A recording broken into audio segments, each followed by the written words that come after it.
is considered Equal Pay Day here in America, the day that American women workers catch up to their male counterparts.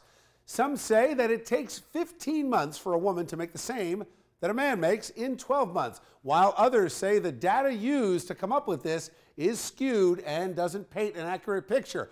But of course, we're going to bring you both sides tonight on Chasing News. I want to start with Pam Lampett, who is a member of the New Jersey State Assembly and arguably one of the leading voices for Equal Pay Day in the U.S., certainly in our area. Pam, welcome to Chasing News. How are you? I'm good today. How are you? You championed legislation that some say put a real burden on small businesses. What do you think the problem actually is? There's no doubt that we have more women who are heads of household today. We have more women who are going off to college today.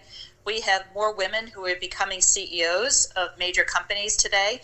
And with all of that, there is data that really does suggest the fact that women do not make as much as men. The need and the responsibility to be able to pay women what they're worth is really the importance and the essence of this piece of legislation. To claim that small businesses are being hurt by this piece of legislation, truly, at the end of the day, it's really about paying women what they're worth. How about those women who make a choice to stay home and raise their kids? Well, I commend any woman who chooses to stay home to raise their family. I commend any woman that waits till the right time of their life and their family's life for them to engage upon a further career if they choose to do so.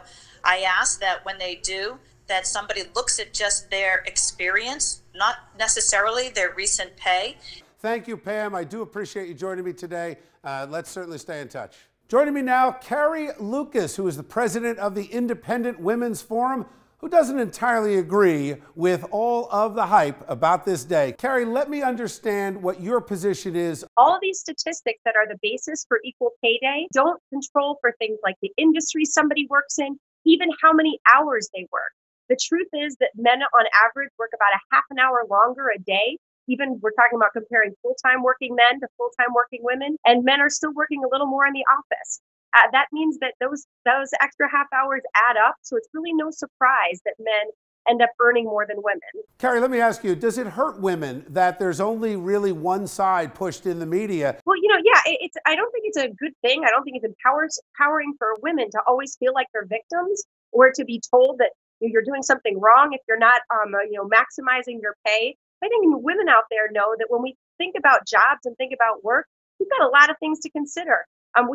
Women are willing to give up a little pay for flexible hours or for the kind of job that they love and enjoy. They're not making a bad choice, and they shouldn't let people convince them otherwise. Carrie, good to talk to you. Thanks for joining me tonight. So much for having me on. Let's bring in tonight's A-plus panel to talk about this important issue. Bob, I keep harping on the decisions between choosing a career of social work versus engineering. Yeah, Bill, the whole thing is kind of vexing and confuses me. And we all agree, I don't think anybody would disagree, that if you're doing an equal job for the same amount of hours and you are qualitatively as good as an employee, whether you're a man or a woman, gender shouldn't have a role. You should be paid the same. I know in the prosecutor's office that's how we did it. We hired more women probably than we did men. And they looked at that as a career choice. A lot of women wanted to be in the prosecutor's office because it afforded them a lot of days off and holidays and the flex schedules and things of that nature, where maybe they could have been making a lot more money as attorneys working as in the corporate counsel office for a legal department. Listen, if we're going to have a truthful argument, I think Pam Lampett and every other person would agree with this. You compare folks in similar situations.